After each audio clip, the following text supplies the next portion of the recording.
అందరికీ నమస్తే అండి. రాజకీయ నాయకులకు, ప్రభుత్వాలకు ప్రతిరోజు గండమే. ఏదో 5 సంవత్సరాల తర్వాత 5 సంవత్సరాలకు ఒకసారి ఎలక్షన్స్ వస్తాయి కదా! కాబట్టి 4.5 సంవత్సరాలు రిలాక్స్‌గా ఉండి చివరి 6 నెలలు పని చేస్తే చాలు, కష్టపడితే చాలు అనుకోవడానికి లేదు. 24/7 వాళ్ళ మీద ప్రజల్లో ఇప్పుడు ఉన్న చైతన్యం, సోషల్ మీడియా చైతన్యం, సామాజిక, ఆర్థిక, రాజకీయ చైతన్యం యువతలో ఒక 18 ఇయర్స్ నిండిన వాళ్ళలో చాలా చురుగ్గా ఉంటుంది. అది రకరకాల మార్గాల్లో చైతన్యం పెరుగుతుంది. కాబట్టి నాయకుల పనితీరు, ప్రభుత్వ పనితీరు, ప్రతిపక్ష పార్టీల పనితీరు, వాళ్ళు మాట్లాడుతున్న తీరు అన్నీ కూడా ప్రజలు అబ్జర్వ్ చేస్తారు. అబ్జర్వ్ చేసి ఒక డెసిషన్కి వస్తారనమాట. వాళ్ళలో ఒక మౌత్ టాక్ రూపంలో లేదా అంతర్గత చర్చ రూపంలో ఉంటుంది. సో అలా ఈ 2025 సంవత్సరంలో అసలు కూటమి అండ్ జగన్ ఇద్దరి పట్ల ఏంటి చర్చ, బేసిక్ చర్చ ఏంటి, ఎవరు సక్సెస్ రేట్ ఎంత అనేది చూసుకుంటే, కూటమి ప్రభుత్వం మీద అయితే మ్యాక్సిమం చెప్పుకోవడానికి అంత నెగిటివ్స్ అయితే పెద్దగా ఏమీ లేవు. ఎందుకంటే వాళ్ళు ఇచ్చారు సంక్షేమ పథకాలు బాగానే ఇస్తున్నారు. ఇప్పుడు ప్రతి నెల 1వ తేదీని ఇచ్చే పింఛన్ల రూపంలోనే దాదాపుగా 50,000 కోట్లు ఇచ్చారంట. అండ్ తల్లికి వందనం ఇచ్చారు. గత ప్రభుత్వం అమ్మఒడి ఇచ్చేది, ఈ ప్రభుత్వం తల్లికి వందనం కింద 10,091 కోట్లు ఇచ్చారంట. అండ్ అన్నదాత సుఖీభవ, గత ప్రభుత్వం రైతు భరోసా ఇచ్చింది, ఈ ప్రభుత్వం అన్నదాత సుఖీభవ కింద దాదాపుగా 6,150 కోట్ల వరకు ఖర్చు చేశామని చెప్తున్నారు. అలాగే మెగా డిఎస్సి 15,300కు పైగా పోస్టులు భర్తీ చేశారు. మెగా డిఎస్సి అది ఛాలెంజింగ్ టాస్క్. గత ప్రభుత్వం 5 ఏళ్లలో ఒక్క డిఎస్సి కూడా పెట్టలేదు. కానీ ఈ ప్రభుత్వం మెగా డిఎస్సి రూపంలో 15,000కు పైగా పోస్టులు భర్తీ చేయడం, ఎటువంటి లీగల్ ఇష్యూస్ లేకుండా 3 నెలల కాలంలో ప్రక్రియ పూర్తి చేయడం మంచి విషయం. అలాగే ఇతరత్ర అంటే సంక్షేమ పథకాల విషయంలో అండ్ కొంత ఉద్యోగాల విషయంలో కొంత బెటర్. ప్లస్ అన్నిటికీ మించి ఇన్వెస్ట్మెంట్స్, పారిశ్రామికీకరణ మన రాష్ట్రం దేశంలోనే టాప్ పొజిషన్లో ఉంది. 2025లో మన రాష్ట్రానికి వచ్చిన పెట్టుబడులు చూసుకుంటే దేశంలో ఏ రాష్ట్రానికి ఇంత భారీ పెట్టుబడులు రాల.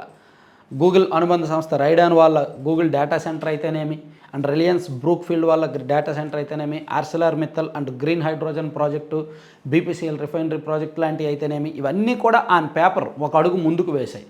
సో 2025లో మన రాష్ట్రానికి సుమారుగా 12 లక్షల కోట్లకు పైగా పెట్టుబడులు వచ్చాయి. ఇప్పుడు విశాఖ సదస్సులో వాళ్ళు 13,65,000 కోట్లు అన్నారు. రఫ్గా ఒక 12 లక్షల కోట్లు పెట్టుబడులు అనుకోవచ్చు. ఆ సదస్సు అయితేనేమి, అంతకు ముందు అయితేనేమి. వీటిలో ఒక 50% లేదా 30% గ్రౌండింగ్ అయినా సరే, నిజంగా జెన్యున్గా 30% గ్రౌండింగ్ అయితే చాలు, ఈజీగా ఒక 6 నుంచి 7 లక్షల మందికి ఉద్యోగాలు ఇవ్వచ్చు. అది ప్రభుత్వానికి టాస్క్. అంటే ప్రభుత్వ పరంగా చూసుకుంటే వాళ్ళు చేయాల్సిన సంక్షేమ పథకాలు ఇస్తున్నారు, మరోవైపు విలేజెస్లో వర్క్స్ జరుగుతున్నాయి. ఇప్పుడు పవన్ కళ్యాణ్ గారి శాఖ ఈ శాసकीय నిధుల ద్వారా అండ్ గ్రామీణాభివృద్ధి రకరకాల నిధులు, సెంట్రల్ గవర్నమెంట్ వచ్చిన మెటీరియల్ కాంపోనెంట్, ఎంజీఎన్ఆర్ఈఎస్ ఫండ్స్ ద్వారా చాలా వరకు రోడ్లు వేస్తున్నారు, డ్రైన్లు వేస్తున్నారు, ప్రయత్నం చేస్తున్నారు. అలాగే గిరిజన ప్రాంతాల్లో గతంలో ఎప్పుడూ లేని విధంగా గిరిజన ప్రాంతాల్లో రోడ్లు వేయడం కానీ అండ్ విద్యుత్ సౌకర్యం ఇవ్వడం కానీ ఈ 2025 సంవత్సరంలోనే వాళ్ళు కొత్త రోడ్లు చూస్తున్నారు, విద్యుత్ వెలుగులు చూశారనమాట. సో ఇలా కూటమి పరంగా చూసుకుంటే పలాంది మైనస్, ఇదిగో ఈ విషయంలో ప్రభుత్వం బాగా ఫెయిల్ అయింది అనడానికి ఏమీ లేదు. కాకపోతే రైతులు, వ్యవసాయ పరంగా రైతులు ఈ సంవత్సరం బాగా దెబ్బతిన్నమాట వాస్తవం, ఒప్పుకోవాలి. ఏ రైతుకి గిట్టుబాటు ధర లేదు. ఉల్లి, టమాటా, పొగాకు, కోకో అండ్ వరి, ఈవెన్ వరి రైతులు కానీ ఇలా ఎవరికి కూడా గిట్టుబాటు ధర లేదు. మామిడి రైతులు కూడా. సో ప్రతి ఒక్కరు కూడా రోడ్డు ఎక్కాల్సిన పరిస్థితి. ఆ విషయంలో ప్రభుత్వ ఫెయిల్యూర్ అని అంటామా, లేదంటే కొన్ని సీజన్స్లో అలాగే వస్తుంది అంటామా అనేది చూసుకుంటే ప్రభుత్వం ప్రయత్నం అయితే చేసింది. ఇప్పుడు టొబాకో ఫార్మర్స్ ఇబ్బంది పడినప్పుడు మార్కెట్ ద్వారా పొగాకు కొనుగోలు చేయించారు. 273 కోట్ల వరకు ఇచ్చారు. కాబట్టి పొగాకు రైతులు నష్టపోయిన మాట వాస్తవమే, వాళ్ళకు ప్రభుత్వం ఆదుకున్న మాట వాస్తవమే. అలాగే మామిడి రైతులు నష్టపోయినప్పుడు ప్రభుత్వం మామిడి రైతులకు కూడా మొన్న కిలోకి ఇంతని చెల్లించారు, తోతాపురి రైతులకు. అది కొంతవరకు ప్రయత్నం చేశారు, ఆదుకున్నారు. అండ్ కోకో రైతులు అంటే రైతులు అయితే బాగా దెబ్బతిన్నది మాత్రం ఉల్లి అండ్ టమాటో, ఈ రైతులే. టమాటా రైతులు పాపం పారబోసుకున్నారు చాలామంది. ఉల్లి రైతులు కూడా అలాగే దెబ్బతిన్నారు. సో వ్యవసాయ పరంగా మిశ్రమంగా ఉంది. అండ్ నిరుద్యోగం పరంగా 2025 జనవరిలో ఇది జాబ్ క్యాలెండర్ ఇస్తే బాగుండేది, ఇవ్వలేదు. అండ్ గ్రూప్స్ ఉద్యోగులు చాలా ఆశలు పెట్టుకున్నారు. హైకోర్టు రోస్టర్ విధానంలో ఏమైనా మార్పులు వస్తే వాళ్ళకు అనుకూలంగా తీర్పు వస్తుందని. అది రాకపోవడంతో నిరుద్యోగుల్లో కొంత నిరుత్సాహం ఉంది. అంటే రైతు వారీగా అండ్ నిరుద్యోగుల పరంగా అండ్ ఉద్యోగుల పరంగా కూడా ప్రభుత్వం మీద కొంత వ్యతిరేకత ఉంది. అది కూటమి సక్సెస్ రేట్ని కాస్త తగ్గించింది. సో మిగిలిన అన్ని వ్యవహారాల్లో కూడా కూటమి కొంత పర్వాలేదు. ఇక జగన్మోహన్ రెడ్డి గారు అండ్ వైసీపీ చూసుకుంటే ఈ సంవత్సరంలో మేము కాలర్ ఎగరేసి ఇదిగో మేము ఇది చేసాం, వైసీపీ పార్టీ పరంగా మేము ప్రతిపక్షం, ప్రజలు మాకు ప్రతిపక్ష నేత హోదా ఇవ్వకపోయినప్పటికీ మేము ఇలా ప్రతిపక్ష పాత్ర పోషించాం అని చెప్పుకోవడానికి ఏమీ లేదు. ఒక్క పీపీపీ తప్ప మెడికల్ కాలేజీల పీపీపీ విషయాన్ని వ్యతిరేకించి విభేదించి దాన్ని ప్రజల్లోకి విస్తృతంగా తీసుకువెళ్ళి దాని మీద ఒక పెద్ద మహోద్యమం చేయడం మినహా గ్రౌండ్ లెవెల్లో సామాన్యులకు కూడా మెడికల్ కాలేజీల ప్రైవేటీకరణ చేసేస్తుంది ప్రభుత్వం అని అవగాహన కల్పించేలా చెప్పగలిగారు.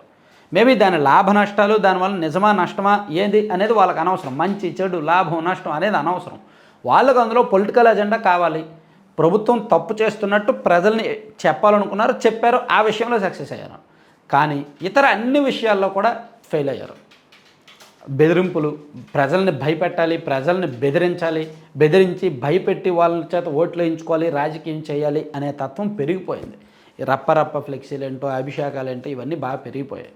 అండ్ జగన్మోహన్ రెడ్డి గారు ఎక్కడికి వెళ్ళినా ఈ మంది మార్బలం, పెళ్ళిళ్ళకు వెళ్ళినా, పరామర్శలకు వెళ్ళినా, జైలుకు వెళ్ళినా, ఎక్కడికి వెళ్ళినా సరే జగన్ అని ఊరేగుతూ ఆ ర్యాలీలు చేస్తూ, భారీ ర్యాలీలు చేస్తూ అసందర్భంగా అనవసరంగా బరితెగింపు, బల ప్రదర్శన ఎక్కువైపోతుంది. దానివలన పొదిల్లో చూసినా, లేదా బంగారుపాళ్యంలో చూసినా, లేదా సత్తెనపల్లిలో చూసినా, లేదా విజయవాడలో చూసినా, ఎక్కడ చూసినా కామన్ బ్యాచ్ ఒకటి ఉంటుంది.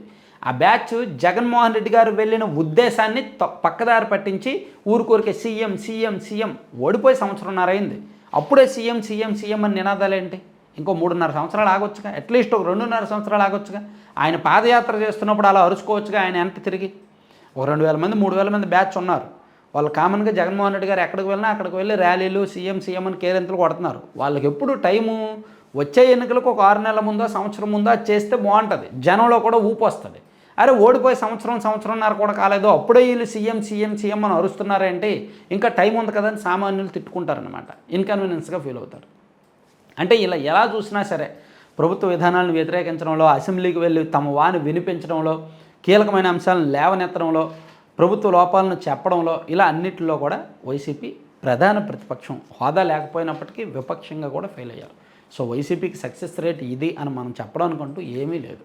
సో ఓవరాల్గా ఈ సంవత్సరంలో అయితే మాత్రం సక్సెస్ రేట్ పరంగా రెండు పార్టీల పరిస్థితి ఇలా ఉంది. పైగా ఈ సంవత్సరం మొత్తం మీద పవన్ కళ్యాణ్ గారు, లోకేష్ గారు, చంద్రబాబు గారు చేసిన ఒక గొప్ప పని ఏంటంటే రాజకీయంగా మేము 15 ఏళ్ళు కలిసే ఉంటామని సామాన్యులకు కూడా కన్విన్స్ చేయగలిగారు. మేము 15 ఏళ్ళు కలిసే ఉంటాం, మా పొత్తుకు 15 ఏళ్ళు కొనసాగుద్ది, సో మేము గెలుస్తూనే ఉంటాం, అధికారంలో ఉంటాం అని సామాన్యులకు కూడా అర్థమయ్యేలా చెప్పగలిగారు. Thank you.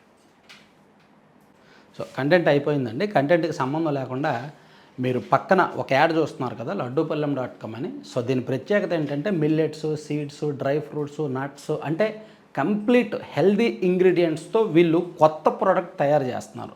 లడ్డూలు, దాదాపుగా ఒక 21 రకాల లడ్డూలు అండ్ హాట్ స్నాక్స్ మిల్లెట్స్తో పిల్లలు ఈజీగా పిల్లలు పెద్దలు సాయంత్రం పూటలు ఈజీగా తినడానికి జంతికలు, మురుగులు, రిబ్బన్ పకోడా అటువంటివన్నీ చేస్తుంటారనమాట. సో ఇది మీరు ట్రై చేయొచ్చు.